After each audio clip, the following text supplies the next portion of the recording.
point that we just raised though, and kind of a decent segue into Potter's thing. Potter Payper. Thanks for waiting, because obviously he branched. Yeah, I think he branched out. Him that much. I think he branched out a bit. I mean, if you compare, because to be honest, you're talking about like the features, because like the features took him out. The features take him out. Yeah, kind of went into. There's NSG on there. There's a Honcho on there. On the NT song is a bit drilly. And it's not like I don't think Potter was out of his depth, but it's definitely, if you compare it to Training Day 3, it's more rangy. Like there's more sounds on there. Never listened to Potter Payper before, but I listened to this one and I really enjoyed it. Okay. Fun fact, in the summer I went to Hakkasan and I bumped into him and I called him Potty Payper.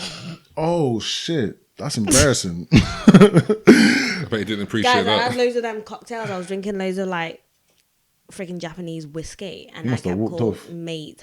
No, he was actually really lovely. Like, he was actually proper nice, which made me feel even more guilty, because like for a whole week I was thinking, oh my God, I was calling him Potty Payper. Yeah, that's nuts. And all his mates were defo looking at me like, who is this girl? But he was being really polite, and then that's what motivated me to actually try give him a chance. Like, this guy's really nice, so everyone's been like barking up his tree, so maybe I should listen to him. And then I listened to him and I listened to this project and it's amazing. Okay. Yeah. That's story. Potter's definitely a nice guy. I think Potter's solid. I think my takeaway from this one is like, it's certified now that Potter, in his class especially, there's no one better than him at making projects. Like he's like fucking 5, 6, like certified 8 out of 10 minimum projects in a row. Like, in my opinion, like he's really good. And this continued to prove that. Yeah. So you were very happy with this project. Yeah, and I've been happy with all the other ones as well. But like the Training Day series, like they're that's certified. I feel like this one's a bit. Isn't this, because how do you feel about the sound of this one? In terms of all the features that he had on there. Yeah, but before it came out, I was worried because I didn't want him to like be chasing trends or whatever, or jump into other man's worlds too much. Potter still, regardless, is himself. Definitely. Whatever he touches. I think some of the, even like the Honcho feature was out beforehand. Yeah. And I was mid on it when it came out. But actually on the tape, I liked it more. It's a trend, man. It's a trend. How that happened.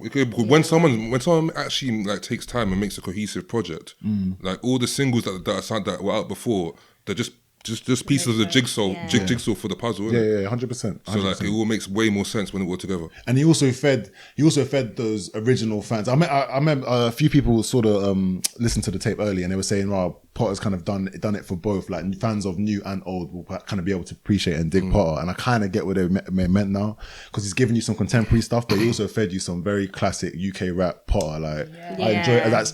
And those, to be honest, I can't lie, those are still some of my favorites when he's proper in his rap bag. Those are some of my favorite songs. But a lot of the features worked too. The Unknown T feature worked real well for me. Yeah, that was I didn't mind him with Digger and Take That. Like there's a couple things on there still. I can't lie to you. There's some projects that come out of the UK where you're thinking, this should only stay in the UK because only the UK would understand it. But that project in particular works very well for a global market, and kind of hearing what the current state of UK rap is. It's a very good statement in that sense. I definitely think that. So that's the kind of project that if someone wanted to get into, like, if they could definitely get into it. And also, I don't know. I don't think it should stay in the UK for that reason. I think like if people don't understand, then that's their business to go and find out. Because like when we listen to other people's music from across the world, they don't fucking give us that market. We do our due diligence, innit? We have to try and learn. I feel like that project would resonate very well with an American listener. I hear you. You know when Meek Mill on Twitter, he was like, name some rappers. Yeah. So in my head, I didn't really know who to say, but there was one song, I can't remember what it was, and it gave me that like Dream Chasers feeling. I was like, do you know what? Yeah, I would say Potter. Like, they should make a song together. Potter and Meek could be hard. The fact that you just literally said Dream Chasers is mad, because that's exactly what I was thinking when I was listening to it. Like, this album is solid and it's open. Do you know what I mean? Like, not that we're like begging off the Americans, but I think that project would resonate well with Americans. Bear Man begged because the production is amazing. Yeah, they do. Yeah. They shuck and jive. Yeah, and you know what? It's so nasty because our thing is so popping now, and even how we've been able to influence the drill scene and that. I don't want to even get into this conversation too heavy, but I actually really despise. Like, I'm not worried about the American market. They'll get it when they get it. They'll dig it when they dig it. Other than that, like, I think we should just keep on, mate. You know what I mean? But back to Potter though. Do you feel like this will help his standing in a way. Like, he's known for real rap and shit. Like, but how, like, it's been questioned how big you can get. It's his first drop. It's his first drop on his new label as well, man. Oh yeah, Def Jam 207. And he's hit the nail on the head already. Yeah, I fully agree. Do you feel? Does it matter how it performs numbers wise though? Is that going to be your barometer of how he's doing? Because I kind of am talking about that kind of success because he's already had the streets. I'm sure within his label that may or may not be a barometer. For me personally, no, not at all. Because I fuck with the music. Okay, so it's only the music. Okay, yeah. So if the music is as sick as it has been, then he's still up there as a rapper. But he's I guess my only point is, would he be up there to a larger audience even? So let me ask you, what do you think it's going to take for him to move out of the same place? He hasn't stayed in the same place, but his trajectory hasn't gone up like commercially. He has. He's really doing it right now. This was him. But like, I feel like it could be more because of how good he is. So. Well, I don't know. I think all that stuff comes with selling out, and like, man's got a Phil Mitchell haircut.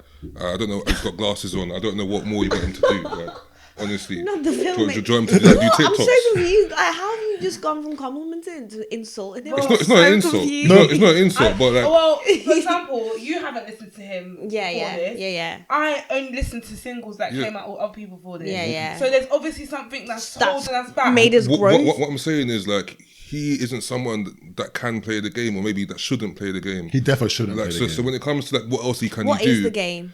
The commercial game, like doing the TikToks, getting certain features that don't suit you. And the thing is, I think he's playing the game within his kind of remit, within what he wants to do. So you don't think there's anything else basically that it's not that there's nothing else. I think if he builds on what he's done, because already he's got his at this table, his thing's already grown.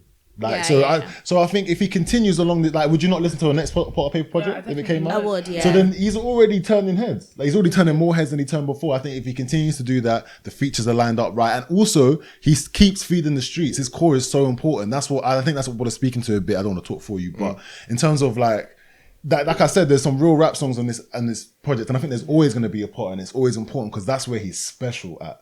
And and also he's showing that he's special in terms of being an artist and how he can adapt. But I think he needs to keep the balance of the two. Definitely. I think that it's especially refreshing to hear someone that can keep doing that real rap gangster rap when we are so oversaturated. Yeah. All different types of drill right now. Yeah. All kinds of different flavours of drill that most of us don't even want. And Potter said a few times, not only on this album, but also on previous projects, that I'm not a rapper, I'm a rap star. Which we could say is like, is he actually going to reach that level of stardom? But if you look at like the GRM Awards like recently, I don't know if you guys saw it, but he performed on there, and that performance was fucking epic. So I think he can go that way without even playing the game. Just keep being himself. Exactly. Authenticity is his bag, like it is the draw for Potter, I think. Yeah. 100%, yeah. It's definitely a bit of the long game, but to be fair, he had a lot of setbacks as well. It's definitely the majority of his fan base, people who've been listening to him since fan before base Pen. The fan base is real. They seem unshaken. Completely. They're ready to go for the long run. When he keeps delivering, like, why would you like go somewhere else? Yeah, no. So I think it's looking up for Potter. I can't lie. Yeah, man. Maybe not for the next artist we're about to discuss though.